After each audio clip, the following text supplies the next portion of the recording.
I don't have anything to do, so I'm going to talk. A lot of my friends ask me how I got involved with real estate.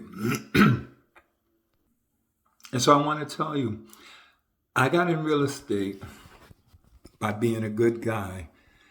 And then the universe just happened to reward me for being a good guy. I never intended to make that money. Hey, listen to what I'm saying. I accidentally made $100,000 and I never meant to do it. Now I'm going to say to you, I don't go to church. I don't tithe. I don't do none of that. But I believe in, I believe. So I, out of the goodness of my heart, did a gesture. And as a result, I was rewarded $100,000. And while I was sitting down one day thinking about it, I realized everything I call luck, it's not luck, it's God. It's not luck, it's God. Because simple Danny that doesn't know much accidentally made $100,000. I'm getting ready to tell you the story on how I did it. I used to work for a mortgage company that was located in Nanuet. I got lucky to get in there. I don't know how they let dumbass Danny get in there, but here I go. So anyway, I got this customer that comes in and he wants to get a mortgage and he's got a contract on a property. And anyway, he asked me to get the loan. I start processing him and he doesn't really qualify, but he's got a contract on the property for a condominium up off of 9W behind BP.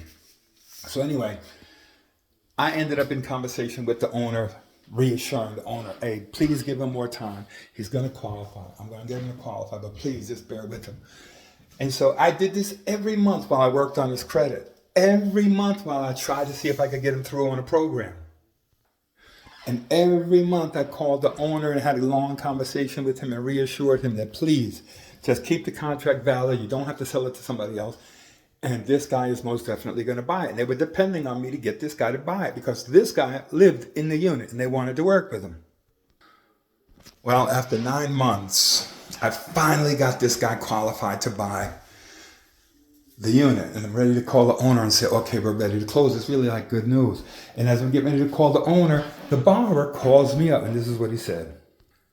He said, Danny, I got a job with a company called DoubleClick, and they're moving me to Texas, and I can't buy the house now. I mean, I swear to God, my heart was broken. I've given so many promises. I'm gonna let this guy, I just didn't want to break that news to them. In conversation, the company that I work with said, Danny, we can get you a mortgage if you want to buy something. I said, what? Me? Okay. So I called the owner and said, hey man, I feel so bad about the fact that the guys can't buy the house that I don't want to let you down. So if you'll agree to let me just close on his deal, I'll just buy it. And he said, really, Dan? I said, yeah. And I was kind of feeling good because somebody was going to give me a loan to get something. So he agreed and I said, okay, I'll do it. I gave my company my information, told them what I wanted to do. And they worked out the loan so that I could do it. And a week later, I'm at the closing. This guy had signed the contract over to me, and I'm buying a condo in Haverstraw. Hey, listen, I don't know nothing. I just said, all right, I'll buy it. And, I can make the payment on it and rent it. And I just was trying to be a good guy and close on this loan and get rid of his house in the way I had promised him for all these 9 months. So I come to the closing.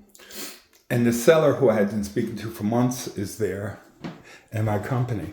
And we sign all the documents and everything. And they hand me over the keys and like I'm the proud owner of this condo. Like I'm saying, man, this is really? So anyway, as we get ready to leave the closing, he says, oh, Danny, this is the guy that sold me the house, the guy I was doing a loan for. Hey, do you mind if I see the appraisal? I said, no, I don't really care here. Now, he had it under contract for $125. But when he looked at the appraisal, I never looked at the appraisal. When he looked at the appraisal said the value was $225. Everything stopped. And when it comes to signing the documents and everything, there's an old biblical phrase called, too late. Anyway, so we all left. And at that time, that was 1999, I moved to Georgia and I asked the realtor to rent that property out for me. I had a payment of like $1,200 or something like that. This realtor rented this thing out for $2,000. I was getting $800 a month. I thought I was a baller. Anyway, I go to Georgia. I'm getting this $800 a month. This person who's in there pays religiously every month. And then one day after a year, they notify me, Danny, we've got to move. So the realtor is giving me that news. And I asked her if she could sell it. She said, yeah, I'll sell it. And she listed it. Do you know that she got an offer within a week for $230, something?